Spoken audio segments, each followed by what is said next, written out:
좋은 아침입니다. 아침의 하나의 뉴스 종합 비타민 아침의 매일경제 김은미입니다. 오늘의 일면 같이 들어가 보시죠. 매일경제입니다. 서울 면적 절반 탔다. 영남 산불 역대 최악이다. 라는 제목이 붙었습니다. 6일 좀 같이 볼까요? 지금 현재 이 총 38,600헥타르가 피해를 입었고 사망자가 늘었습니다. 28명이 됐다. 26명에서 2명 더 숨져서 28명이 됐다라는 거죠. 역대 최악이라고 하는데 다음 기사를 좀 볼까요? 그럼 구체적으로 어떤 면에서 역대 최악이다라는 거냐? 산불 급속 확산의 희생자 수도 사상 최악이고 피해 면적도 사상 최악이다라는 거예요. 여기를 좀 보겠습니다. 종전의 최대였던 2000년 동해안 산불 이때 피해 면적이 23,794헥타르였었는데 지금은 38,600헥타르죠. 비교가 안 되게 굉장히 훌쩍 넘어섰다라는 겁니다. 그다음 사망자 수입니다. 산불 사망자 집계가 시작된 1987년 이래 종전 최다였던 1989년 26명보다 2명 더 많다라는 거죠. 피해 면적으로도 그리고 사망자 수로도 뭘로 보나 지금 사상 최대다라는 겁니다. 네. 찔끔이지만 그래도 비가 오지 않았냐, 비 온 거 좀 도움 안 됐을까라는 생각이 들긴 하는데 다음 기사 볼까요? 조선일보입니다. 땅만 적신 1mm 큰 불은 못 잡았다. 네. 비가 오긴 왔습니다만 어제 저희가 분무기 같은 비가 온다라는 말씀을 드렸었어요. 분무기 같은 비, 큰 불은 잡지 못했다. 하지만 네, 지금 울산 울주는 울산 울주는 비가 오고 난 다음에 습도가 높아서도 이 불길이 잡혔다. 완전히 됐다라는 소식도 들어왔습니다. 어쨌거나 찔끔이긴 하지만 도움이 됐다라는 얘기인 거겠죠. 여기 좀 사진을 좀 볼까요? 완전히 타버린 고속도로 휴게소의 모습입니다. 이게 지금 청송 휴게소라고 해요. 청송 휴게소 지금 약간 뼈대만 남았다라는 그런 분위기인데 물론 고속도로 휴게소 누군가의 생업의 터전이긴 하겠습니다만 휴게소만 타면 복구하고 안 가면 되는 거죠. 복구하고 다음에 가면 되는 건데 문제는 다음 기사 보겠습니다. 국민일보입니다. 학교 문 닫고 정전, 단수, 일상이 멈췄다라는 거죠. 단전, 단수, 아무것도 할 수 없다. 학교도 갈 수가 없다라는 거예요. 여길 좀 볼까요? 지금 완전히 무너져 내린 그야말로 삶의 터전의 모습입니다. 네.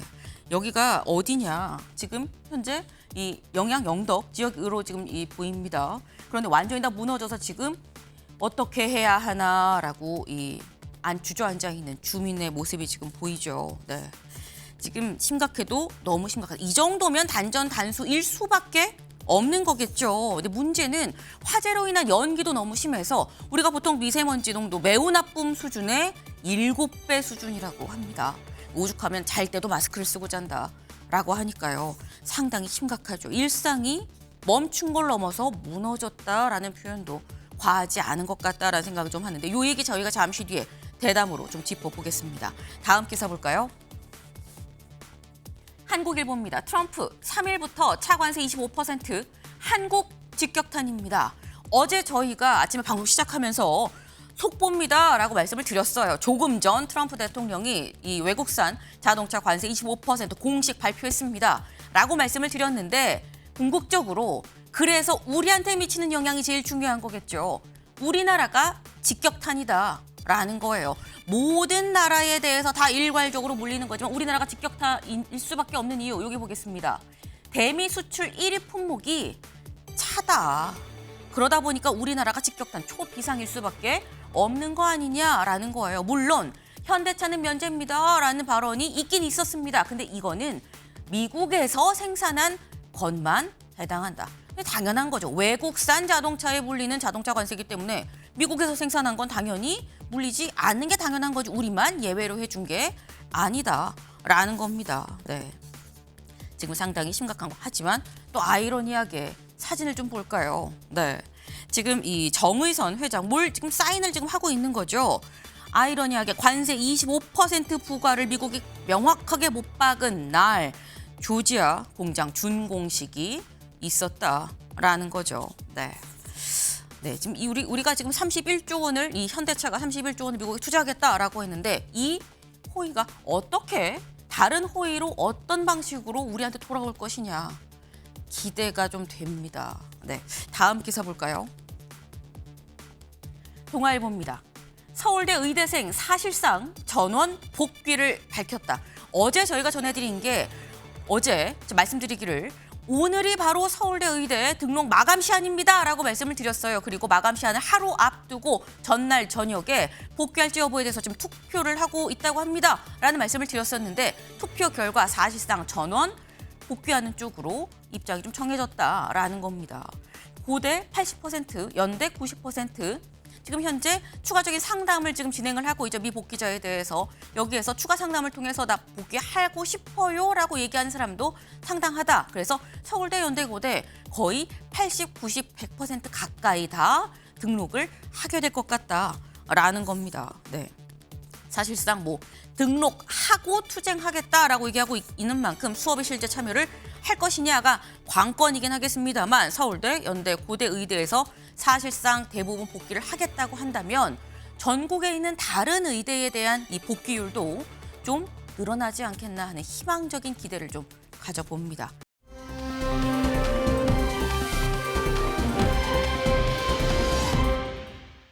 다음 사진 기사 볼까요? 네, 이게 무슨 사진이지 왜 두 팔을 위로 올리고 있는 거야? 라고 생각하실 수 있는데 기뻐하는 모습입니다. 지금 환호를 하고 있는 그런 모습에 경남 산청에서 하늘에서 이제 비가 한 방울, 두 방울 떨어지니까 와, 비가 온다 라고 얘기를 하면서 기뻐서 자원봉사 하시는 분들이 두 팔 번쩍 들고 환호하시는 이런 모습입니다. 저희가 사진 몇 장 더 좀 준비를 했어요. 같이 볼까요? 이 모습입니다. 하늘에서 오는 비가 얼마나 반가웠으면 지금 이 자원봉사 하시는 분들 표정이 밝죠. 더 왔으면, 비 좀 더 왔으면 하는 그런 이 표정이 보입니다. 네. 참 이런 모습을 보면 살짝 울컥하는 이런 게 저뿐만은 아닐 거라고 생각을 합니다. 실제로 빗방울이 많은 양은 아니었지만 뭐 울산 울주는 또 이 완진이 되기도 했다라는 거예요. 다음 기사를 좀 볼까요?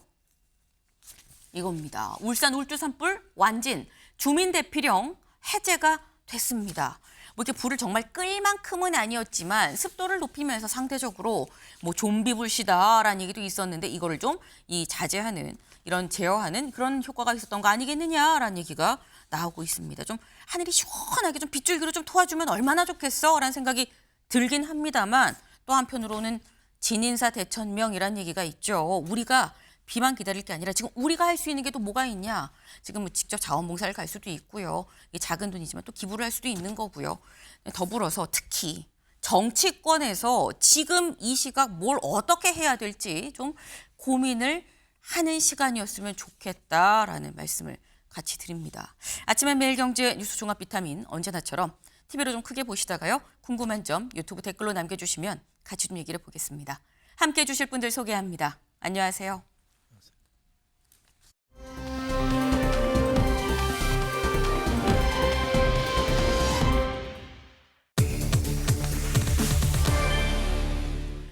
스물여덟 명입니다. 볼까요? 무엇이 28명이냐?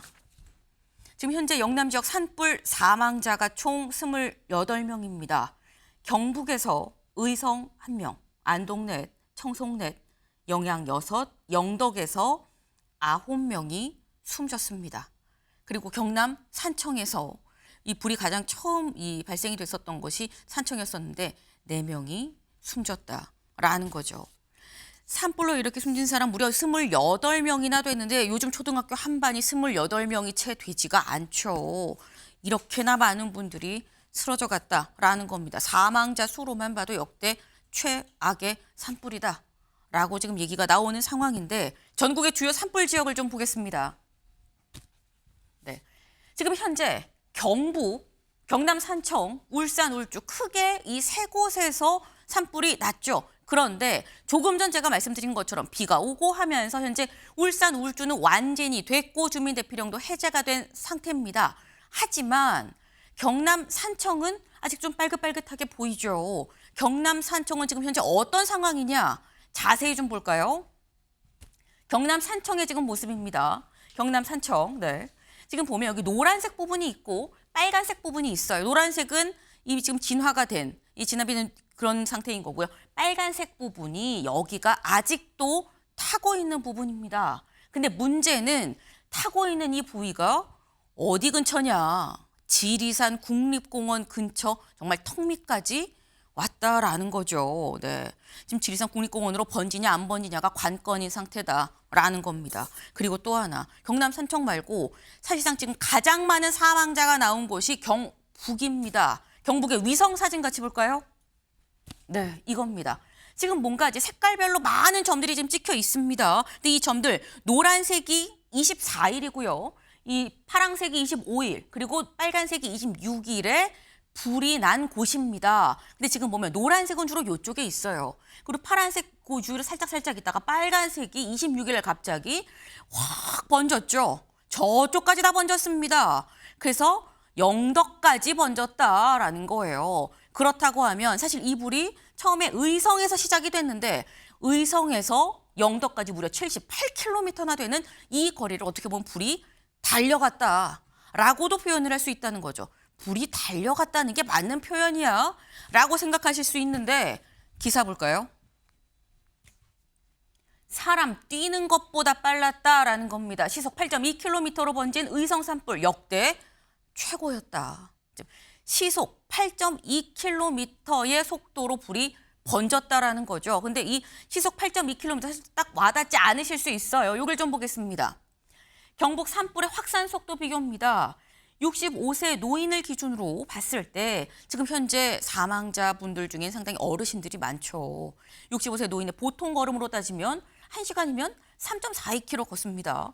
빠른 걸음이면 5.63, 달려도 7.17km밖에 못 가는데 지금 이 산불은 시속 8.2km더라라는 거예요. 그러니 불이 달려간다라는 표현이 과하지 않다라는 생각이 듭니다. 심지어 이걸 좀 볼까요?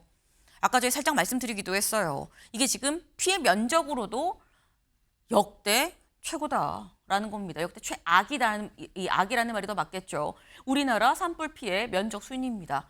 지금 2025년 영남 등 전국 산불 38,665. 현재 심지어 진행 중이죠. 여기서 더 늘면 늘었지 줄진 않을 거다라는 건데 요 직전 요 2위인 동해안 산불 23,700이고요. 그 전에 울진 삼척 22년도에 16,000, 3,000, 2,800이었었는데 압도적으로 넓은 면적이 지금 불타고 있는 상황이다라는 겁니다. 네. 근데 뭐 피해 면적이야 사실 인명 피해에 비하면 정말 아무것도 아닌 거죠. 사람 목숨이 제일 중요한데 지금 이게 좀 여기 보니까 윤영걸 대표님 지금 65세 노인 기준으로 저희가 지금 여기 표가 나오긴 했는데 이게 뭐 불이 나면 어디든 사실 뛰어서 뭐 참을고 피하면 되는 거 아니라고 생각을 합니다만 어르신들 입장에선 불이 나면 불 보고 피해서 뛰어도 불한테 잡아먹힐 수 있다니까 불길에 잡힐 수 있다는 지금 그런 상황인 거 아닙니까? 그렇죠. 뭐 그 김앵커님이 금방 산불이 달려간다고 표현했잖아요. 네. 시속 8.2km. 지금은 달려가는 정도가 아니라 산불이 날아간다. 불이 날아간다고 표현해야 될 겁니다. 네. 아마 8.2km면 엄청 빠른 거거든요. 보통 60대, 70대 보통 사람들이 걷는 속도가 한 3, 4km 시속 정도 되는데 네. 8.4km로 달려가니까 어마어마하게 좀 빠른 속도로 가는 거죠. 근데 지금 안타까운 게 지금 산불이 난 지역이 주로 이제 노인 고연령층 인구가 더 많이 사는 데거든요. 그러다 보니까 그분들이 제대로 좀 빨리 피신을 제대로 못하는 그런 경향이 나와서 취약자들, 환자들, 60대, 70대 노인들이 많은 피해를 보고 있는 거 아니냐. 그래서 지금 산불이 난 면적도 서울 전체 면적이 64%, 그러니까 38,000헥타르 엄청난 게 있고 또 사망자만 해도 28명이 발생했고, 근데 문제는 이제 이게 끝이 아닌 거죠. 네. 지금 뭐 영남에서 시작된 게 강원도 쪽으로 지금 위협하고 있고 또 저 지리산 쪽으로 또 위협하고 있고 또 전국으로 또 확대될 가능성도 지금 막을 수가 없거든요. 네. 지금 뭐 초고속 강풍이 또 온다는 얘기도 있어요. 어제 비는 왔지만은 아주 그냥 감질나게 조금 왔고, 그러니까 우리가 모든 악재가 다 모인다. 오라는 비는 제대로 안 오고 바람은 불어서 헬기도 낡은 애기가 제대로 뜨지도 못하고 또 산에는 또 환경 보호한다고 그래서 임도도 다 막아놨어요. 그러니까 제대로 어떻게 보면 소방차가 산 위에 올라가서 물을 뿌리지도 못하고 소방대원이 물 지게로 끌고 가서 뿌리니까 그게 한계가 있잖아요. 그러니까 모든 한계가 좀 노출된 이런 안타까운 재난을 지금 우리가 앞두고 있습니다. 네. 모든 게 다 보이는 안타까운 재난이다. 지금 불이 달리는 것도 아니고 사실 날아다닌다라는 표현이 더 맞는 거 아니겠느냐라는 말씀을 하셨어요. 그리고 말씀 중에 지금 나왔죠. 안타깝게도 지금 돌아가신 분들이 대부분 연배가 상당히 좀 있으신 분들입니다. 그러니까 이게 최창일 교수님, 사실 이번 산불로 전 국민이 굉장히 안타깝고 우려 섞인 이런 모습, 이런 눈길로 지금 보고 있긴 합니다만 연배 있으신 분들 사이에선 사실 이번 산불에 대해서 좀 더 이거 괜찮나라는 생각이 드시지 않을까라는 생각을 하거든요.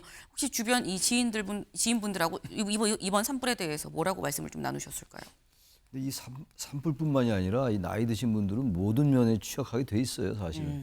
요양원에 계신 분들 같은 경우는 이 대피하기가 상당히 어렵잖아요. 그렇죠. 지금 이제 말씀하신 것처럼 일단 물리적으로 연령이 있기 때문에 이 속도가 느리니까 아무래도 빨리 걸어도 제가 볼 때 잘해야 5km인데 저걸 뛰어가도 저기 더 70 이상 된 분들 말이죠. 네. 속도를 따라잡기가 어렵다고요. 또 하나 그것도 있고 여러 보도가 됐습니다. 문자 같은 거, 재난 문자 같은 거 이런 것들에도 잘 취약해요. 여기에 빠르게 민감하게 유연하게 대응하기 어려운 상황입니다. 그러니까 주변에서 젊은 사람들이나 가족들이 이제 그 모시고 대피라고 이래야 되는데 그게 또 당장 워낙 급박하게 상황이 진행되고 이러니까 그게 쉽지가 않아서 이번에 총체적으로 지금 이 산불에 관련된 거 이건 총체적 국가적 차원에서 대비를 해야 될 것 같아요. 워낙 이게 산불이 연중화되는 경향이 있는 것 같아요. 네. 산불이 과거에는 어쩌다 나면은 크구나 과거 에 낙산 의상사 다 타고 말이죠 이랬던 기억이 나는데 2000년도가 계속 있었는데 좀 대형화되고 있고 그러니까 여기서 가장 희생자들이 나이 드신 분들이거든요. 그래서 일단 장비나 전문 인력도 좀 갖춰야 될 것 같고 이번에 또 헬기로 조종사 한 분이 사망했잖아요. 추락해서. 근데 그분 나이가 73세예요.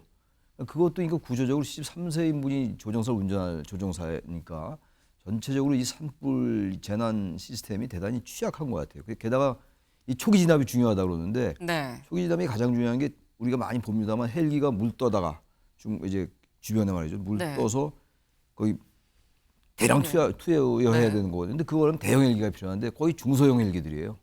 중소형 헬기고 지금 산림청에도 대형 헬기가 7대밖에 없다고 합니다. 많이 낙후돼 있고 노후돼 있고 이런 것들 전반적으로 이제 우리가 해야 된다. 왜냐하면 기후 변화의 영향도 있어요. 싫어하 방어하는 사람도 방어는 아니겠습니다. 싫어하는 사람들에 대한 업무도 필요하다고 보고 여러 가지 진짜 법적인 거, 제도적인 거 그리고 전문 인력이라든지 이런 거 보완하는 게 아주 시급하다. 이건 정말 국가 재난입니다. 네. 지역 재난이 아닙니다. 이런 부분들은. 말씀처럼 이번 산불은 국가 재난이다라는 거죠. 네. 근데 많은 분들이 또 이렇게 생각하실 수도 있어요. 아니 그러니까 연기 보이고 불똥 튈 때 그때 피하지 말고 미리미리 문자로 다 연락 오니까 문자 보고서 피하세요 연락 오면 그때 바로바로 피하면 되는 거 아닌가? 라고 생각을 하실 수도 있습니다. 근데 다음 기사 볼까요? 재난 문자 127건 쏟아졌지만 고령 노인들 온 줄도 몰랐다라는 얘기를 한다는 거죠. 여기 좀 보겠습니다. 문자 볼 줄 몰라서 이웃 말을 듣고 대피했어요 라는 얘기를 하기도 하고요. 지금 보면 수십 개 메시지가 다 미확인 상태로 지금 쌓여 있다는 겁니다. 네. 그리고 아예 이 안전 문자라고 얘기를 하죠. 대피 문자, 재난 문자. 이 수신 자체가 안 되는 구형 3G 폰을 쓰는 분도 있고요. 그러다 보니까 이걸 좀 보겠습니다. 산불 관련 재난 문자 현황. 안동에서는 127건을 발송을 했고요. 청송 30건, 이영양 26건, 영덕 23건. 그러니까 굉장히 많은 수에 피하셔야 됩니다. 지금 급해요. 나오셔야 됩니다. 라는 문자를 계속 쐈는데 근데 여기 보면 경북 영양입니다. 86세의 나이세요. 재난 문자가 한 50개 정도 나중에 보니까 왔더라는 확인을 안 한 상태야 지금 이런 그 얘기를 한 거죠. 우리는 휴대전화 잘 못 써. 아들한테 전화가 오면 받는 거지. 라고 말을 하고 있는 거예요. 또 다른 이제 이번엔 영덕이에요. 영덕이 한 80대.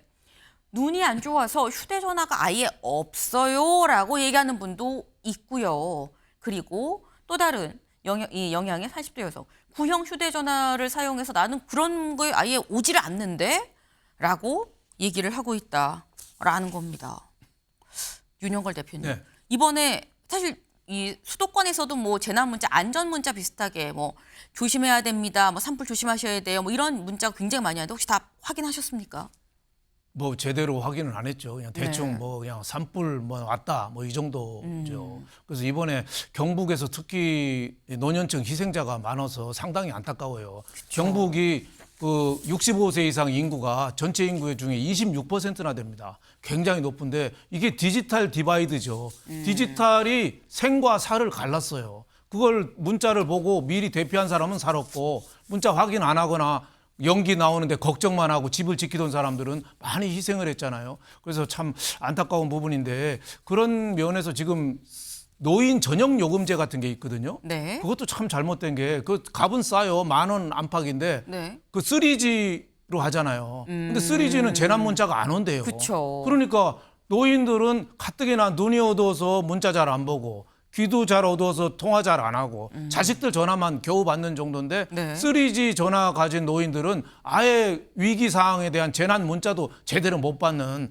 그래서 참 노인 전용 요금이라지만은 노인들을 그 통신사에서 오히려 사지로 더 모르는 거 아닌가 뭐 이런 생각이 들어서 뭔가 좀 통신사에서도 좀 대책이 좀 필요하고 또 우리나라 고령층 인구가 지금 자꾸 이렇게 26% 정도로 4분의 1로 늘어나잖아요. 네. 그러면은 그냥 문자만 재난 문자만 보내고 임무 끝 이렇게 하지 말고 정말 그 지역별로 1인 1 담당자를 준다든가 연락망으로. 네, 공무원들도 왜 공무원들 많잖아요. 네. 공무원들이 면이나 뭐 이런 데서 집집마다 좀 담당을 좀 둬서 전화를 좀 하게 한다든가 찾아가게 한다든가 해야지. 노인들은 자동차도 없어서 피하지도 못하고 재난이 온지 문자도 못 보고 그냥 꼼짝 앉아서 희생당하는 그런 게 너무 좀 안타까운 거 아니냐. 우리 사회 전반적으로 그 소외계층 배려 차원에서 이번에 재난에 좀 대비해야 된다고 저는 생각합니다. 네.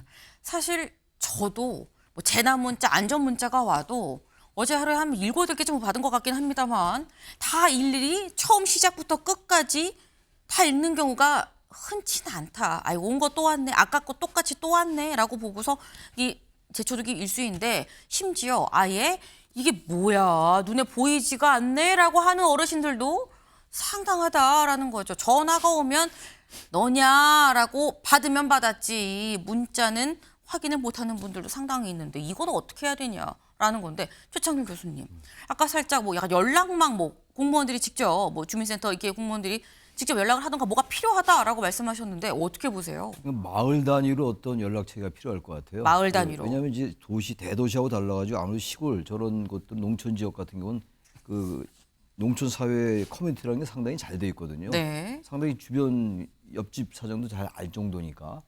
이게 어차피 이 노인분들 이 문자 안 오는 거 하루아침에 이게 시정하기 쉽지 않을 겁니다. 아마. 제가 과거에 정보 관련 국가 산하에 있었는데 그때 벌써 2020년 전이에요. 네. 그때 지금 디지털 디바이드 하니까 생각이 나는데 정보 격차거든요. 그렇죠. 정보 격차를 완화하기 위해서 국가에서 상당히 많은 노력을 했어요. 근데 김대중 정부 때인데 기억이 너무도 생생한데 여러 사업도 많이 하고 그랬는데 아무튼 그런 것들을 지금 같이 또 하면서 지금 우리 정보화가 많이 진행됐다 하더라도 노인들은 역시 정보에 대단히 소외돼 있거든요. 따라서 이 부분들에 대한 교육을 따로 좀 하면서 그러면서 어떤 이 마을 단위로 이게 그걸 아는 분들이 있을 테니까 이장 단위로 해서 그게 좀 신속하게 그리고 좀 촘촘하게 될 수 있도록 그런 책을 다시 한번 점검할 필요가 있을 것 같아요. 행정안전부 차원이나 지방자치단체 네. 차원에서 말이죠. 지금 굉장히 두 분이 중요한 말씀을 해주셨어요. 사실 이게 단순히 뭐 연락망도 연락망이긴 한데 기본적으로 디지털 디바이스를 사용할 수 있느냐 없느냐 정보 격차 내가 이 정보를 얻을 수 있느냐 없느냐에 대한 문제다. 이 격차를 어떻게 해소할지에 대해서 이건 단기간에 끝나는 문제는 아니죠. 그 투입해야 될 뭐 시간, 자본도 상당할 수 있지만 해야 되는 거다. 이번에 드러난 거 아니냐라는 말씀을 하셨습니다. 말씀처럼 이거는 단순히 어느 지역의 문제가 아니다. 국가적 재난이다라고 말씀하셨죠. 지금 현재 각 지역에선 정말 생사를 오가는 상황이라고 합니다. 지역 신문 같이 볼까요? 대구일보입니다. 잿빛 연기, 도민의 삶도 잿더미가 됐다라는 거예요. 여기 보겠습니다. 여기 뭐가 있었나 싶을 만큼 지금 흔적이 잘 보이지 않는 상황인 건데 지금 이게 영덕군 영덕읍 성리마을입니다. 마을이었던 거예요. 마을이었는데 완전히 다 불타서 뭐가 있었는지도 모르는 상황이다. 삶이 잿더미가 됐다라는 표현이 과하지 않죠. 다음 기사 볼까요? 매일신문입니다. 2,572채 잿더미가 됐다. 6.25보다 더한 폐허라는 얘기가 나오고 있다는 거죠. 지금 이 사진, 여기가 지금 안동 체육관입니다. 근데 안동 체육관에 보이시나요? 누군지 모르는 가장이, 아이가 셋입니다. 이 셋 아이를 데리고 지금 안동 체육관에서 지금 텐트에서 지내야 되는 이런 상황인 거예요. 네. 지금 뭐 저희가 지금 뭐 영덕 그리고 뭐 안동, 근데 이게 과연 TK 쪽만의 얘기냐? 다음 기사 볼까요?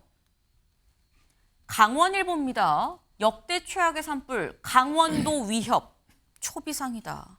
지금 이 산불이 강원도 쪽으로도 오고 있다라는 거예요. 아까 저희 이 위성 사진 같이 보셨죠? 경북 의성에서 시작된 게 쭉 시간이 지나면서 굉장히 빠른 속도로 오른쪽 동해 쪽으로 막 달려간다라는 말씀 드렸어요. 근데 동해를 넘어서 동해고 조금만 위로 올라가면 바로 강원도죠. 강원도도 상당히 좀 심각한 상황이다. 여기 보겠습니다. 이번 주말 최대 고비를 맞을 것으로 전망이 되는 상황입니다. 네. 쉽지 않다. 이번 주말이 최대 고비라고 하는데 강원도로 번지지 않기를 좀 바라봅니다. 근데 지금 이 산불의 가장 큰 관건은 지금 비가 오지 않는 상태에서 더 이상 번지면 안 되는데 라는 생각이 드는데 이번 산불이 자꾸 번졌던 이유, 강풍이 문제였었죠. 다음 기사 볼까요? 이번엔 초속 20m, 심지어 건조하기까지 합니다. 건조한 북풍이 몰아친다. 빠르고 건조한 북풍이 이번엔 온다는 거예요. 그리고 덧붙여서 다음 기사 보시죠. 다음 주까지 비 예보도 없습니다. 영남 산불 역대 최장이 되는 거 아니냐. 이 역대 최대 피해 지역, 역대 최다 사망자, 그리고 역대 최장의 산불까지 되는 거 아니냐라는 얘기가 나오고 있습니다. 지금 상당히 좀 심각한 상황이에요, 정말. 제가 몇 번을 말씀을 드립니다.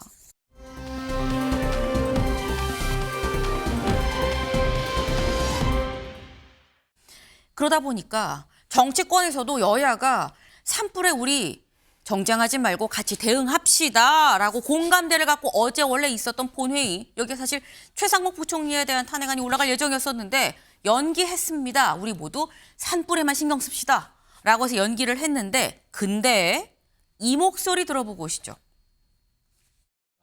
여야가 머리를 맞대고 피해 복구와 지원 방안을 신속히 논의해야 합니다. 국민들이 최소한 신뢰마저 저버려서는 안 됩니다. 민주당의 책임 있는 응답을 기다리겠습니다.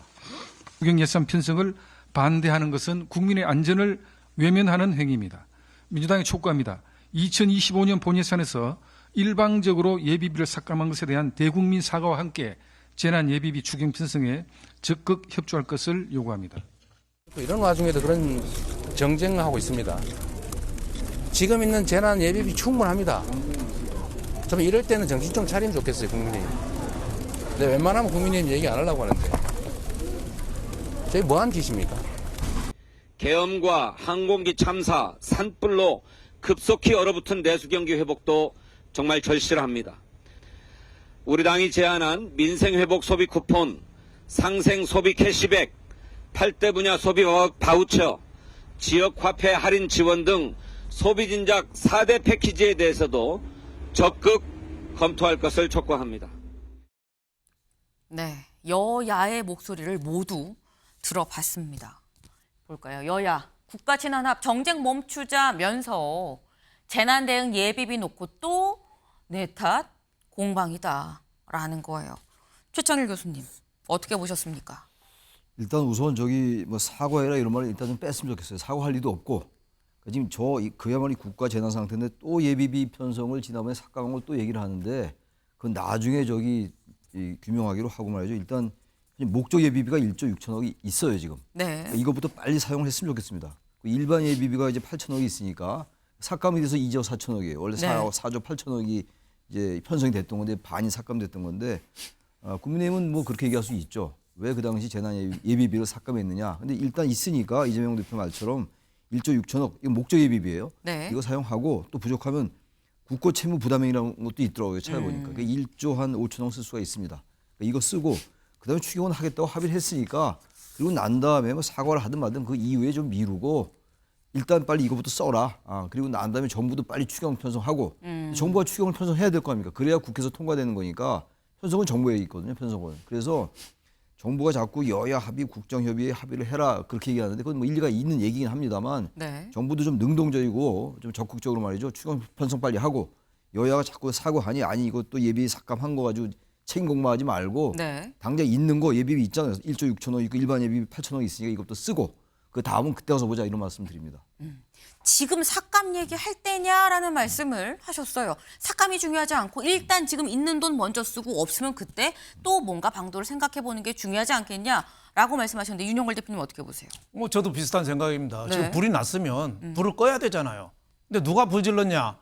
뭐 갖고 끄냐? 뭐 이런 논쟁할 때가 아니잖아요. 그러니까 뭐 이재명 대표 말도 뭐 지금 있는 거 갖고 충분하다고 그랬는데 지금 있는 거 갖고 부족하죠. 지금 뭐 쓸 수 있는 당장 쓸 수 있는 게 한 6천억 정도 안팎인 것 같은데 네. 지금 지난해에 그 4조 8천억 예비비가 있었는데 민주당이 그 절반 깎았잖아요. 2조 4천억. 그러니까 그거 빨리 좀 사과하고 복원시키라는 게 국민의힘 얘기인데 물론 뭐 그 말이 맞긴 한데 그것도 복원시켜야 되고 지금 정부에서 쓸 수 있는 돈을 빨리 투입해야 되죠. 지금 있는 돈 다 써도 지금 부족해요. 네. 그러니까 예비비 빨리 복원시키고 또 추경도 하고 쓸 수 있는 건 다 써야지. 지금 국가적인 재난입니다. 당군 이래에 이런 재난이 없어요. 지금 우리가 불이 꺼져야 되는데 불 꺼질 희망이 지금 없잖아요. 우리 애국가만 부르고 있어야 돼요. 하느님이 보호하사 우리나라 만세만 하느님이 도와주지 않으면 이 불 끌 수 없습니다. 그러니까 정말 추경도 해야 되고 예비비도 지금 지난번 삭감한 거 보완해야 되고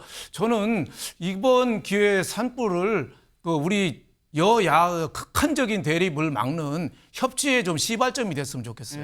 그래서 진짜 당분간 우리 정쟁 그만하자. 그만 좀 싸우자. 그리고 손잡고 그 재난에 대책하고 국회의원들 하는 일 없이 지금 세비만 많이 받아가잖아요. 이달 세비 좀 다들 좀 반납 좀 했으면 좋겠어요. 그래서 좀 이재민들 진짜 힘들잖아요. 이 네. 거리에 나왔고 합숙소에 있고 이분들한테 좀 도움이 될 수 있는 거를 정치인들이 좀 국민들한테 폐해만 끼치지 말고 이럴 때 좀 솔선수범하는 모습을 좀 보여줬으면 좋겠습니다. 네. 두 분이 사실 공통적인 말씀을 하셨어요. 일단 있는 것 빨리 너무 급하다. 지금 필요한 거는 속도다. 왜? 너무 현장이 급박하게 돌아가고 있으니까라는 말씀이셨습니다. 하고 부족하면 또 하면 되지 않겠느냐라는 말씀을 지금 하셨는데 아까 저희 다 사진으로 봤죠. 완전히 폭삭 타버려서 흔적도 남지 않은 마을들의 모습을 봤습니다. 단전 단수 애들 학교도 지금 못 가고 있는 상황인데 여의도랑 지금 현재 산불 현장과의 온도차가 이렇게나 심한 것이냐라는 생각이 좀 듭니다. 네. 어제 뭐 이재명 대표 현장 좀 간 모습 저희도 살짝 자료화면으로 나갔었는데 오늘은 당정회의를 산불 피해 지역에 직접 내려가서 한다고 해요. 그러니까 직접 현장을 본 여야 정치인들, 네, 뭔가 이 현장을 본 뒤엔 접점을 좀 찾았으면 좋겠다라는 생각을 좀 해봅니다. 다음으로 넘어가 봅니다.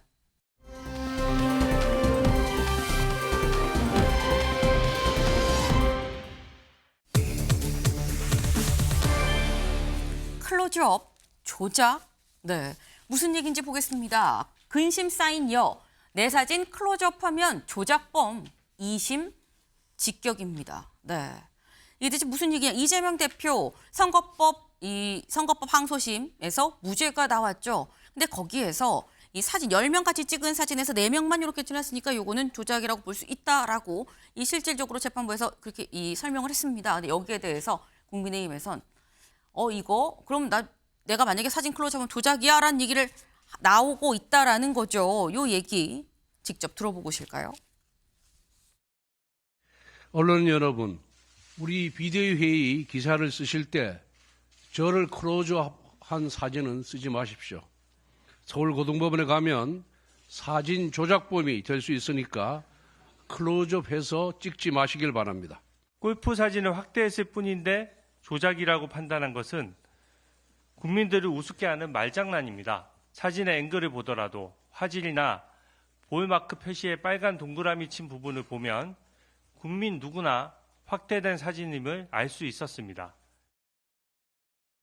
네, 가능하면 외국어보단, 이 외래어보단 우리나라말 쓰는 게 좋죠. 클로즈업보다는 확대라는 표현을 좀 쓰는 게 좋겠다라는 말씀을 드려요. 근데 지금 권성동 원내대표가 뭐라고 얘기를 하느냐. 내 사진 확대하지 마세요. 잘못하면 이거 조작범 되는 겁니다라고 지금 얘기를 했습니다. 근데 사람의 마음이라는 게 하지 말라 그러면 도하고 싶죠. 그래서 여기 보겠습니다. 권성동 원내대표 어제 비대위 회의의 모습이에요. 비대위 회의 모습을 살짝 확대를 좀 해봤습니다. 윤여걸 대표님. 네. 권성동 원내대표가 저희 고소할까요? 그럴 리가 있습니까? 네. 좀 뭐 권성동 대표가 저렇게 얘기하는 것도 좀 일리는 있죠. 이번에 그 항소심에서 이재명 대표 그 김문기 몰랐다 사진 촬영을 조작을 하고 했던 게 무죄로 났으니까 오히려 그거를 없던 사진을 만든 게 아니라 클로즈업 한 거를 법원에서 또 그렇게 판단한 거거든요. 그러니까 지록 위마, 사슴을 말이라고 했으면은 가짜인데 이번 법원에서는 그건 굉장히 거리가 머니까 사슴하고 말하고 구별이 못 되니까 그거 거짓말 아니다. 뭐 이렇게 저는 판단한 거로 볼 정도로 조금 어폐는 있어요. 하지만은 지금 국민의힘이 자기한테 유리하면은 또 저렇게 하고 불리하면은 또 저 재판장을 비난하고 네. 민주당이나 국민의힘이 다 똑같거든요. 저는 그래서 이번 항소심이 저는 좀 무리는 있다고 봐요. 그 지난번에 김인섭이라고 그 백현동 그 네. 관련된 사람도 뇌물 그 징역 5년 받고 추징금도 67억을 받아서 대법원에서 확정이 됐거든요. 그 백현동 로비로 했다고. 근데 이번에는 그게 아니라 무죄라고 했으니까 이해를 못하는 면은 이해는 하는데 그럼에도 불구하고 재판은 존중해야 된다. 그래서 왜 그런 얘기 있잖아요. 올림픽에서 우리한테 불리하면은 네. 심판도 경기의 일부다. 그래서 좀 권성동 원내대표의 저런 말도 이해는 가지만 네. 지금 국민의힘은 그거는 인정하고 다음 스테이지로 좀 나가야 되는 거 아닌가 좀 이런 생각이 좀 듭니다. 네. 윤여걸 대표님, 지금 말씀하시는 게 뭐 여야를 막론하고 우리한테 맞는 판결이면은 또 맞다고 얘기하고 아니면은 또 아니라고 비판하는 게 좀 문제는 문제다라는 취지로 좀 지적을 좀 하셨어요. 근데 지금 국민의힘에서 얘기를 하는 게 바로 이 부분인 거죠. 그 사진을 직접 볼까요? 이 국민의힘에서 얘기하는 사진이 바로 이겁니다. 그러니까 원래 원본 사진은 이렇게 다 같이 좀 찍었다라는 거죠. 여기에 지금 10명이 들어가 있어요. 그런데 여기에서 우리가 많이 이제 익숙한 사진은 이거죠. 뭐 유동규, 네, 지금 이 김 전 처장 그리고 이재명 대표를 비롯해서 다 이렇게 다 같이 서로 골프 쳤잖아라고 얘기를 하면서 나왔던 사진이 사실 이거다라는 거예요. 최창일 교수님, 확대입니까? 조작입니까? 뭐라고 보십니까? 저건 조작이라고 보기는 어려울 것 같아요. 네. 여기 무슨 법률 지식의 문제가 아닌 것 같고 저거는.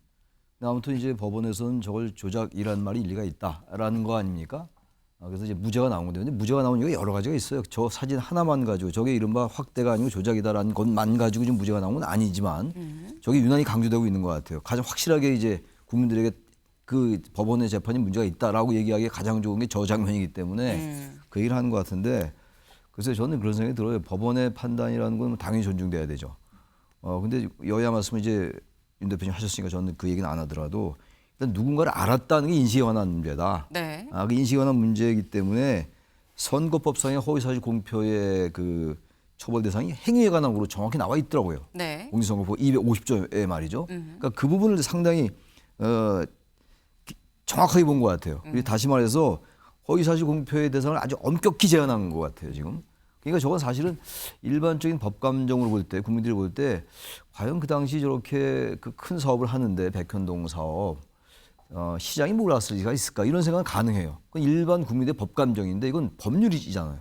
법률이기 때문에 가장 이제 그 공소 사실과 이 피고인의 이해가 당연히 엇갈리는데 대단히 애매하고 앞뒤 정황상 맥락이 말이죠. 이럴 때는 피의자 또는 피고인의 이익이 우선하다는 게 형사사법 절차의 대원칙이잖아요. 그 부분을 상당히 엄격하게 적용한 것 같아요. 그러다 보니까 1심과는 전혀 다른 판단이 나왔거든요. 그래서 저는 어쨌든 지난번에 또 윤 대통령도 구속 취소가 대단히 이례적이었잖아요. 그리고 또 검찰은 즉시 항고하지 않았고 이 상황이 바뀌었어요. 이번에 또 이런 여러 가지로 볼 때 지금 이 과도하게 법원의 2심 판결 무죄 나온 거에 대해서 국민의힘이 저렇게 뭐 조작이다, 저를 그걸 비아냥거리고 저런 태도는 그렇게 좋아 보이지 않습니다. 제가 볼 때 있는 그대로 정보를 대처하고 그리고 앞으로 어떻게 할 것인가를 논의하는 게 맞지. 법원의 판결 저렇게 비꼬듯이 하는 거, 저건 공당의 원내대표로서 저는 그렇게 썩 그렇게 적절해 보이진 않긴 합니다. 제 개인적인 생각으로 말이죠. 네. 네. 두 분이 이번에 좀 공통적으로 말씀을 하셨어요. 근데 지금 이 사안이 어제 국민의힘에서는 상당히 화두였다라는 거죠. 모두가 확대하지 마, 가까이 와서 찍지 마, 이거 조작이야, 뭐 이런 얘기가 기자들 사이에서도 그리고 국민의힘 의원들과 기자들 사이에서도 약간 반농, 반진 뭐 이런 비슷하게 오갔다라는 거예요. 그래서 이 사안을 변호사님께 좀 여쭤보겠습니다. 변호사님, 법적으로 지금 사진 이렇게 확대하면 요거 조작이다 라고 봐야 되는 거냐라는 논란이 지금 여권 안에서 있는 건데 어떻게 보십니까? 근데 저게 진짜 좀 한숨으로 시작을 하시네요. 문헌의 해석의 차이인 것 같은데 네. 그 재판부에서 판단할 때 원본 사진 중 일부를 떼어놨다, 조작이다라고 표현을 했는데 근데 그 조작에 대해서 아주 또 구체적으로 설치를 하질 않았습니다. 그냥 원본 사진 중 일부를 떼어놓은 거 조작이다, 이런 식으로만 이야기를 해놓으니까 네. 이게 우리가 그냥 일반적인 국민들이 봤을 때는 그냥 일부만 떼어냈고 뭔가 클로즈업 한 것처럼 보이니까 그러면 이런 부분들이 그냥 당겨서 사진을 확대한 것뿐인데 이게 조작으로 볼 수 있냐 이렇게 보는 것 같거든요. 근데 이 부분은 재판부에서는 그때 당시 이재명 대표가 이 부분에 대해서 허위성이 있었는지 네. 그러니까 본인이 생각을 했을 때는 이 사진이 그때 당시에는 이게 원본이 아니고 이게 뭔가 수정이 가해졌고 조작이다라는 그런 표현을 썼고 그런 부분들은 본인이 그렇게 인식을 했기 때문에 발언을 해서 허위성이 있다라고까지는 좀 보기는 어렵다, 이런 판단의 근거로 삼은 것 같거든요. 네. 그래서 저 문헌의 해석의 차이여가지고 네. 저도 이거를 법적으로 딱 조작이냐 아니냐를 판단하기 조금 애매한 것 같습니다. 네. 처음 시작을 한숨으로 시작을 하셨는데 이유는 애매해서였다라는 거예요. 해석의 영역이다라는 게 지금 변호사님의 말씀이셨습니다. 네. 제가 말씀을 드렸죠. 어제 지금 계속해서 특히 여권을 중심으로 굉장히 많은 얘기들이 있었다라고 말씀을 드렸는데 개혁신당의 이긴 위원장이라고 얘기를 했나요? 이긴 위원장 뭐라고 얘기를 했느냐? 이긴 최고위원이 뭐라고 얘기했느냐? 졸지에 제가 사진 조작범이 됐습니다. 우리가 많이 봤던 바로 그 사진, 같이 골프 쳤다고 말한 그 사진, 이긴 최고위원이 직접 제일 처음에 제시한 사진이었었죠. 속도 위반 카메라에 찍힌 번호판 확대 사진 다 조작이라서 그럼 과태료 안 내도 되는 겁니까?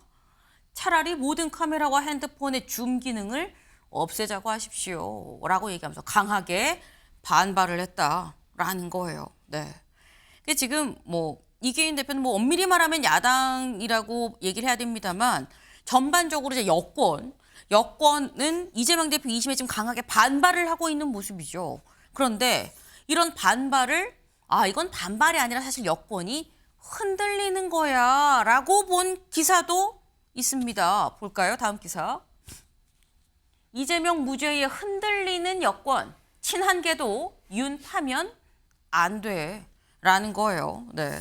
지금 이재명 대표가 무죄가 나면서 오히려 여권이 흔들리면서 친한계에서도 윤석열 대통령, 친한계는 사실 윤 대통령에 대한 탄핵에 찬성하는 입장이었었는데 파면 안 된다라는 얘기가 나오고 있다라는 거죠. 누구의 얘기인 건지 볼까요?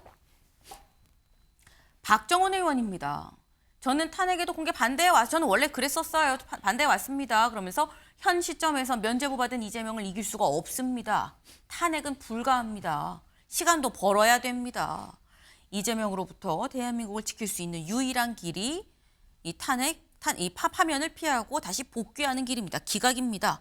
각합니다. 라고 얘기를 하고 있다라는 거죠. 네.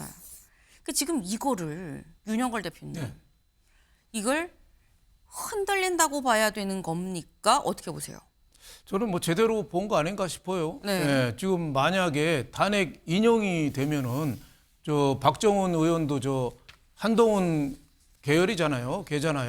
그 한동훈 후보가 설 자리가 있겠습니까? 저는 살 자리가 공도 동망이죠. 공도 동망. 예? 친윤이고 친한이고 같이 망하는 거죠. 지금 이재명 대표가 일단은 사법 리스크에서 거의 벗어났잖아요. 벗어났으면 지금 만약에 탄핵 인용이 되면은 2달 후에 선거를 하면은 6월 달에 대선을 한다면은 감히 이길 수 있겠어요? 제가 보기에는 탄핵 책임론에서 벗어나지 못한다고 봐요. 특히 한동훈 대표가 대표 시절에 그 국회 탄핵 결의안 할 때 그 8명이 가세해서 그 탄핵 통과하는데 많이 공헌을 세웠잖아요. 그리고 이제서야 윤 대통령이 내란을 실토했다 뭐 이런 식으로 아주 강한 표현을 했잖아요. 그러니까 만약에 탄핵 인용이 되면은 한동훈 책임론이 불거지는 거죠. 그래서 저는 한동훈계가 지금에서야 비로소 이 문제의 심각성을 좀 알았다 이런 생각이 들어요. 탄핵 인용이 되면은 공도동망 같이 망하는 거고 탄핵이 기각이 되면은 저는 대선이 이제 2027년으로 가는 거잖아요. 네. 그럴 때는 기사 회생할 수 있는 기회는 얼마든지 저는 있다고 봅니다. 네. 친한계가 지금이라도 좀 정신을 차린 거 아니겠느냐라는 그런 입장을 내셨어요. 최 교수님. 전 박정훈 의원 말에 전혀 동의할 수가 없어요. 네. 저는 뭐 여당 입장에서 볼 때는 정말로 위기가 닥쳤죠. 이재명 대표가 완전히 사법 리스크에서 해방된 거나 마찬가지예요. 사실상 뭐 대법원 판결 운운합니다만 제가 볼 때 그거는 만약에 조기 대선이 열리면 그건 거의 불가능할 것 같고 물리적 시간적으로 말이죠. 근데 지금 그렇다고 해서 지금 아예 탄핵을 찬성한다. 본인이 원래 이제 탄핵에 반대했다고 하니까 반대하긴 했습니다만 이제 와서 원래는 그렇다면 대통령이 파면이 돼야 되는데 뭐 본인이야 뭐 처음부터 탄핵에 반대했다 하더라도 이재명 대표가 되면 안 되기 때문에 완전 이재명 대표를 악마화시키는 거예요. 저건. 이재명 대표는 거부감 가질 수 있어요. 반대할 수 있죠. 네. 근데 그 부분과 절대 이재명 대표는 대통령이 되면 안 된다는 걸 완전 상수로 두고 근데 국민들 많은 부분들이 또 지지하는 사람이 많이 있잖아요. 30%대가 있단 말이에요. 고정 지층이 있는 걸로 제가 알고 있는데 그것도 국회의원이 저 부분을 일단 무조건 이재명이가 대통령 되면 안 되니까 탄핵하면 안 된다는 논리 아닙니까? 그런 논리가 어디 있어요? 일단 헌법과 법률에 이 지금 비상경 행위가 위헌적이고 불법적인가 위헌적이고 위법적인 걸 따져보고 그게 대통령 파면에 이르게 할 정도로 중대하고 정당한가를 보는 거 아닙니까? 그래서 시간도 많이 지연되고 여러 가지 비판도 있어요. 지금. 탄핵 찬반 세력에 따라 다르긴 합니다만 그 비판의 방향이.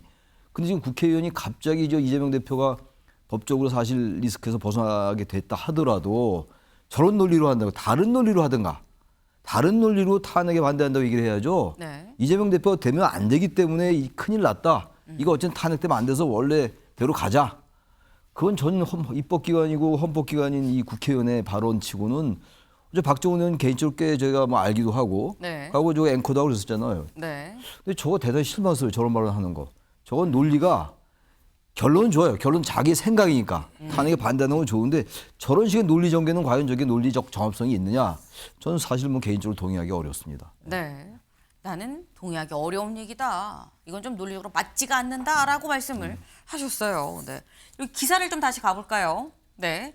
근데 박정훈 의원만 이런 얘기를 하는 거 아니야? 근데 제목으로 뽑은 거 아니야? 여기를 보겠습니다. 이번에 익명이에요.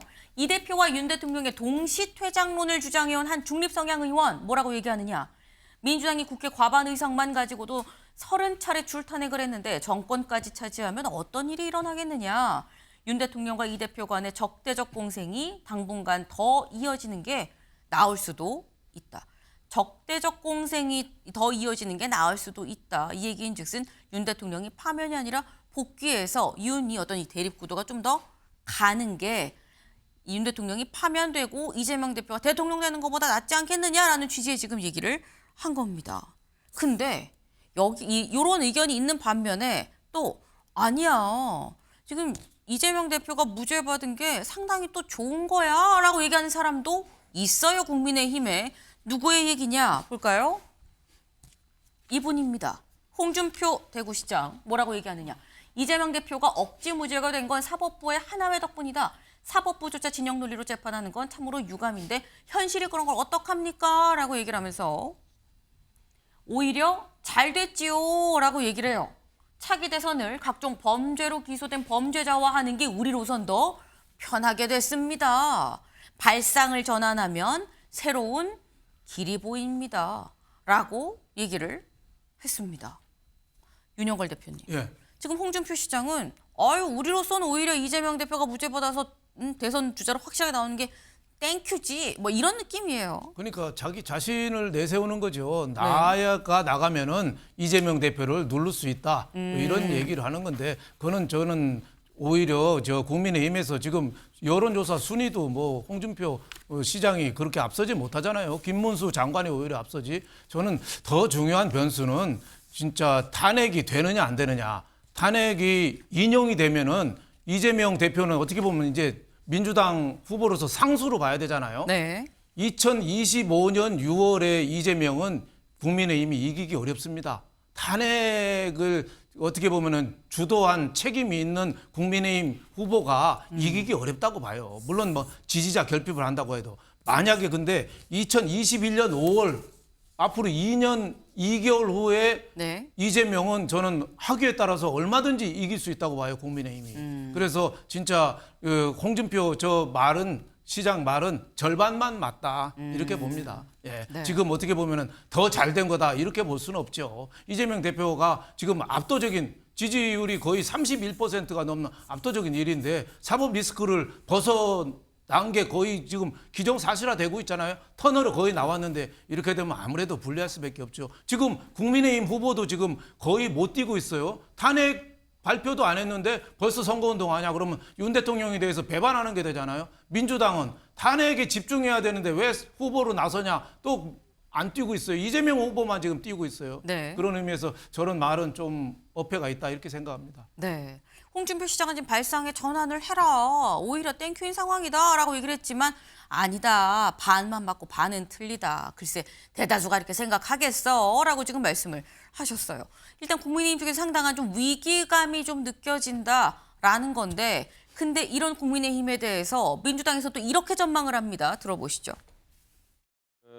어제 이재명 대표 무죄가 선고됐기 때문에 저쪽 입장에서는 더 지연 전략을 쓸 수밖에 없게 됐다라고. 저항하려는 힘이 지금 이제 극대화돼서 부딪히는 게 이번 주 말 다음 주 초가 될 것 같아요. 다음 주에 선고가 되느냐 아니면 쭉 미뤄져서 우리가 정말 감당하기 어려운 4월 18일 이후까지 넘어가 버리느냐 이 싸움이 될 거라고 보고 있고요. 김용민 의원은 이렇게 얘기를 하죠. 지금 어차피 저쪽, 그러니까 국민의힘 쪽에서는 최대한 선거를 좀 미루려고 하는 것 같다. 근데 미룰지 아니면 최소한 다음 주 상해는 나올지 요 여부가 좀 중요한 포인트인 것 같은데 쭉 미뤄져서 우리가 감당하기 어려운 4월 18일 이후까지 넘어가 버리느냐 아니냐 요 싸움이 될 거다라고 지금 말을 했어요. 이경민 변호사님. 4월 18일이 지금 문영배 이미선 헌법재판관의 퇴임일인 거거든요. 이 퇴임일 이후로 선고가 넘어갈 가능성 얼마나 된다고 보십니까? 사실 뭐 재판관 3인 국회에서 이제 추천한 재판관 3인에 대해서도 이 선임 임명을 하는 데 있어가지고 계속해서 진통이 있었기 때문에 그렇죠. 사실 헌재에서도 이게 4월 18일 이후로 가게 됐을 때 나머지 재판관 2명에 대해서 다시 이제 또 이 결혼이 생긴 부분에 대해서 이거를 이제 보완할 수 있을지 이 부분에 대해서도 생각을 하게 될 것 같거든요. 그래서 마지노선으로 잡는 시기가 제가 봤을 때는 4월 18일 이전이 될 것 같고 네. 이전에 이제 박근혜 전 대통령 같은 경우에도 이제 이정미 재판관이 그때 당시에 퇴임 3일을 앞둬두고 이제 선고를 했었거든요. 그런 전례에 비춰봤을 때는 뭐 제가 봤을 때는 어쨌든 4월 초로 이제 가게 될 것 같지만 아무리 늦어져도 4월 18일 이후로 가게 되면 이것이 이제 또 탄핵 인용에 대한 그런 정족수 채워지는 그런 부분도 있고 그래서 이런 이후의 혼란스러움을 고려했을 때는 헌재에서 아마 최대한 이제 늦게 끌더라도 늦어지더라도 4월 18일 이전은 될 것 같다 이렇게 이제 추측을 하고 있습니다. 네. 아무리 늦어진다고 해도 만약에 지금 8명인데 그중에 2명 퇴임하고 6명이면 결론을 낼 수가 없는데 그렇다면 어떤 일이 있어도 4월 18일 넘기는 일은 거의 없지 않겠느냐. 늦어져도 4월 18일 전에는 날 것 같다라는 말씀을 하셨어요. 근데 자꾸 이렇게 늦어지는 거에 대해서 민주당이 뭐 자꾸 뭐라고 하는데 사실 이건 민주당 탓이에요 라는 얘기를 하는 사람도 있죠. 직접 들어보시죠. 워낙 엉터리 소추문을 던져줘가지고요. 민주당이 던진 소추문이 막 좌충우돌 우왕좌왕 또 내용도 변경하고 헌재가 정말 아주 나쁜 재료로 음식을 만드느라고 이게 사람 먹을 수 있는 음식이 될 수 있을까 고민하시는 것 같고요. 예. 또 하나는 이거 하나만 해도 복잡한 상황인데 지금 뭐 탄핵소추 30번 했잖아요. 대통령 탄핵하고 지금 발표한 게 한덕수 국무총리, 감사원장, 예. 이재명 대표 기소한 검사들 3명. 3명. 예. 그러니까 다른 일 투잡되게 만든 것 같아요. 헌재를. 민주당이 스스로 너무 많이 탄핵 소추를 해가지고 네. 이거 한 건으로도 지금 정신없을 상황에. 그래서 민주당은 절대로 헌재가 너무 늦다라고 주장할 그 자격이 없다. 네, 조정훈 의원. 민주당이 그렇게 수십 건의 뭐 탄핵을 지금 헌재로 넘기고 난 다음에 왜 일을 빨리빨리 뭐 처리를 못하냐고 얘기할 자격이 있느냐라고 지금 얘기를 하고 이 조정훈 의원이 얘기를 한 거거든요. 최창일 교수님. 의원들이 말이죠. 저 비유 좀 그만했으면 좋겠어요. 아까도 저기 그 권성동 원내대표 비유 이제 네. 비유라고 할지는 모르겠습니다. 그것도 잠깐 얘기가 나왔습니다만 엉터리 소춤을 던져줬다. 그렇게 얘기할 상황은 아니잖아요 지금. 엉터리로 비상계엄을 선포한 건 누군데요? 그게 가장 본질 아닐까요? 정말 전 여야 떠나서 의원들이 정말 너무 정쟁화하지 않았으면 좋겠어요. 국회의원 아닙니까 조정훈 의원. 정말 저분이 그렇게 생각하는지 모르겠으나 물론 뭐 투잡을 뛴다 이런 말 이렇게 중차대할 때 저런 식의 비유가 많은지 모르겠고 뭐 그 중요한 건 아니겠습니다만 제 비판이. 그래서 일단 지금 4월 18일 이전에 돼야 되죠. 근데 지금까지 행태를 보니까 그것도 못 믿겠어요 이제. 저는 예상을 이제 안 하기로 했습니다. 이제 예상하는 거 다 틀리니까 이제 더 이상 이제 헌재가 언제 심판할 거다라는 건 모르겠고요. 네. 워낙 우리 한국 정치가 정치적 상상력을 뛰어넘는 일이 너무 많이 벌어지고 있어요 지금. 그리고 사실 아무리 탄핵권이 많았다 하더라도 이렇게 늦어진 거 이해하기가 어려워요. 단지 하나의 이게 늦어진 이유의 단초를 본다면 말이죠. 네. 며칠 전에 한덕수 총리 기각됐잖아요. 탄핵 선고에서. 그 재판관의 의견이 많이 갈렸어요. 기각은 됐습니다만. 그 기각 각하의 이유가 많이 달랐단 말이에요. 김복형 재판관 같은 경우는 아예 위헌 위법이 하나도 없다라고 얘기했고 네. 정교선 재판관은 모든 게 위헌 위법하다라고 얘기했고 또 다른 재판관 달랐단 말이에요. 기각 의견된 재판관. 그래서 상당히 의견이 갈리는 거 아닌가라는 그런 그 분석에 무게가 실리긴 하는 것 같아요. 그걸로 볼 때, 그걸 단서로 볼 때 말이죠. 그럼에도 불구하고 뭐 이건 저 개인 생각입니다만 아무리 봐도 그 비상계엄의 행동은 위헌 불법적인 것 같은데 아무리 여러 가지 절차적 문제가 제기됐다 하더라도 그 절차적 문제 때문에 전 방향이 다르게 나올 것 같지 않아요. 그래서 저는 제가 볼 때 4월 이제 4일이 11일이 금요일이에요. 18일이 금요일이고 18일이 퇴임 날인데 네. 저는 4일 아니면 11일 나지 않을까 아니면 그 전에라도 나야 되고 그럴 거라고 이제 또 믿고 싶습니다만 알 수 없죠. 워낙 뭐 어떻게 헌재 재판관들의 생각이 어떻게 될지 모르기 때문에 네. 예상이 참 의미가 별로 없는 것 같습니다. 이제. 네. 앞으로 나는 언제 선고가 날지 예상 안 하기로 했어요. 라고 분명히 말씀하셨는데 4월 4일 아니면 11일쯤 되지 않겠냐라는 말씀을 또 하셨어요. 그러니까 대체 언제야? 라는 얘기가 여기저기서 나올 수밖에 없는 상황이긴 합니다. 네. 지금 자꾸 이게 늦어지는 상황에서 일단 이재명 대표는 2심에서 무죄를 받은 상황. 대세론이냐 대체론이냐라고 했었는데 대세론으로 명확하게 굳혔다라는 거죠. 근데 그렇다고 한다면 다음 기사 볼까요? 대체론. 이재명 대세론에 윤심 후보가 웃는다. 국민의힘에서 윤심 후보, 그러니까 만약 조기 대선이 열린다고 한다면 그러면 나올 수 있는 여러 후보들이 있겠죠. 굉장히 여권에 지금 많은 후보들이 이기가 거론되고 있습니다. 그런데 그중에서 특히 윤심 후보가 웃는다라는 거예요. 대체 누구누구가 있나 같이 좀 볼까요? 최근에 나온 여론조사를 보고 좀 보겠습니다. 여야 후보를 다 좀 통틀어서 좀 있는 거죠. 네, 양쪽에 우뚝 솟은 두 개의 기둥. 하나는 이재명 대표, 하나는 없다. 네, 쭉 볼게요. 없다, 모름, 무응답이 양대 산맥을 지금 이루고 있다라고 봐야 될 것 같아요. 그 외에 잔잔하게 지금 이 후보들이 가운데 쭉 있는데 빨간색이 국민의힘이죠. 김문수, 홍준표, 오세훈, 한동훈, 유승민, 안철수, 네, 이준석은 약간 색깔이 달라요. 여기는 빨강이라고 볼 수는 없습니다. 네, 그다음에 이렇게 있다. 이 중에서 윤심 후보가 웃는다는데 윤심 후보는 누구이며 왜 웃는다는 거냐라는 거죠, 윤여걸 대표님. 저 기사는 경향신문에 난 건데 네. 객관적이고 공정하게 쓴 기사가 아니고 너무 민주당 시각에서 너무 진보 좌파 입장에서 시각을 본 거 아닌가. 왜 윤심 후보가 웃나라고 기사를 보니까 네. 만약에 이재명 대세론이 되면은 그 국민의힘에서 어차피 대선에서 이기지 못할 거기 때문에 그럴 바에야 친윤 탄핵에 반대했던 강성 친윤을 뽑는다. 대선을 포기했으니까 그런 기사거든요. 그러니까 그게 좀 말이 됩니까? 어차피 이재명 대세론보다 지금 더 중요한 거는 윤석열 대통령 탄핵이냐 아니냐 아니겠어요?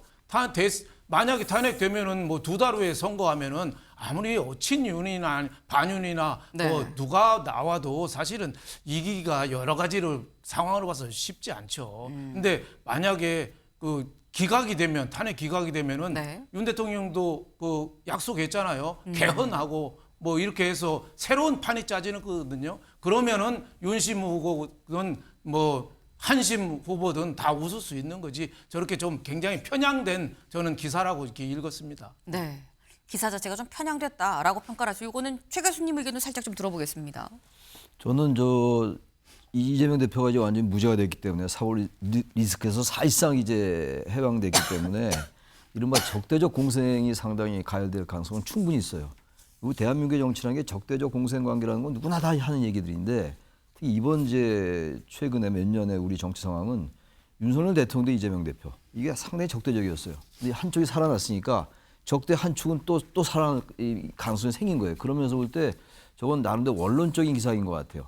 나름대로 이제 대한민국의 적대적 정치의 구도를 이제 얘기한 그런 기사라서 의미가 있는 것 같긴 해요. 근데 어쨌든 간에 윤심 후보가 우는지 안 우는지 모르겠으나 기본적으로 적대 관계 대단히 더 강화되고 확대될 가능성이 있고 그렇다면은 정치 공학적으로 볼 때 윤심이 실린 후보가 상당히 힘을 더 얻을 가능성은 충분히 있다. 왜? 적대적 공생 관계가 유지돼 왔기 때문에. 만약에 이재명 대표가 무죄가 안 나왔다면 윤심이 실릴 가능성이 아예 공간이 협소해지겠죠. 네. 거의 소멸될 텐데 적대 한 축이 있고 적대 한 축은 또 살아날 수 있는 거죠. 그래서 저는 나름대로 저건 정치학적으로 의미가 있는 기사가 아닌가. 이건 상당히 제가 윤 대표님하고 다 갈린 얘기였습니다. 네. 보통 이 두 분이 약간 적당히 좀 공통점을 찾으시는 면도 있고 좀 다른 말씀하신 경우는 이번에 좀 갈렸다라는 말씀을 드려요. 네.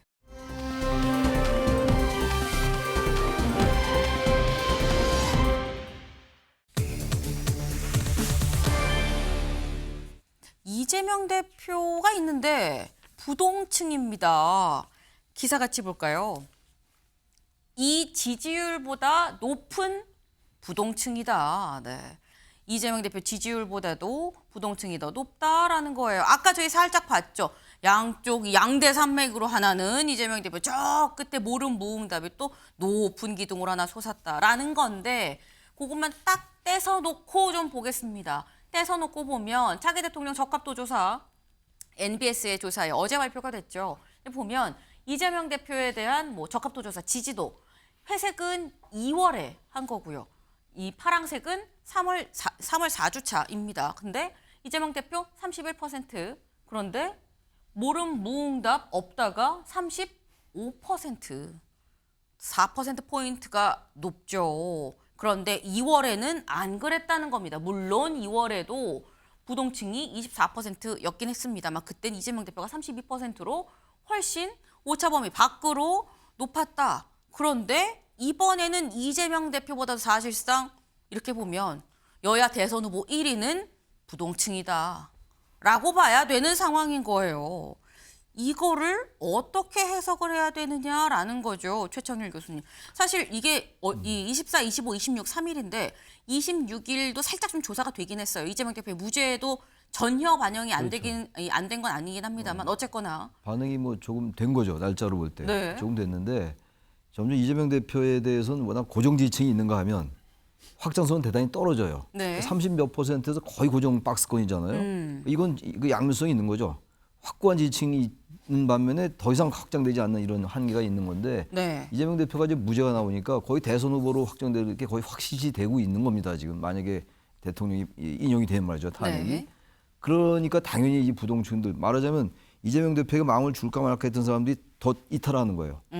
무죄가 나와서 사법 리스크가 있음에도 불구하고 그게 해소됐기 때문에 네. 그 아까 이제 적대라는 얘기 했잖아요. 적대적 관계의 정치를 좋아하는 국민이 많지가 않아요. 사실 이건 정상적이지 않은 정치 구도입니다. 한국의 네. 정치 구도라는 거 자체가. 그런 것 때문에 이재명 대표의 무죄가 나와서 상당히 중간층이 더 많아진 게 아닌가 그렇게 분석할 수 있을 것 같습니다. 오히려 무죄가 나서 중간층이 더 네. 많아진 거 아니겠느냐라는 말씀이에요. 지금 이재명 대표보다도 더 지지율이 부동층이 많더라라는 말씀을 드렸죠. 이재명 대표 무죄가 나고 가장 먼저 현장으로 달려가서 계속 연일 현장 이 민생 이 모습을 좀 찾고 있는데 민생 현장을 찾고 있는데 이 영상 잠깐 같이 보고 오실까요? 건강관리 잘하십니다. 우리 그 자연이 이전에는 참 잘 살죠.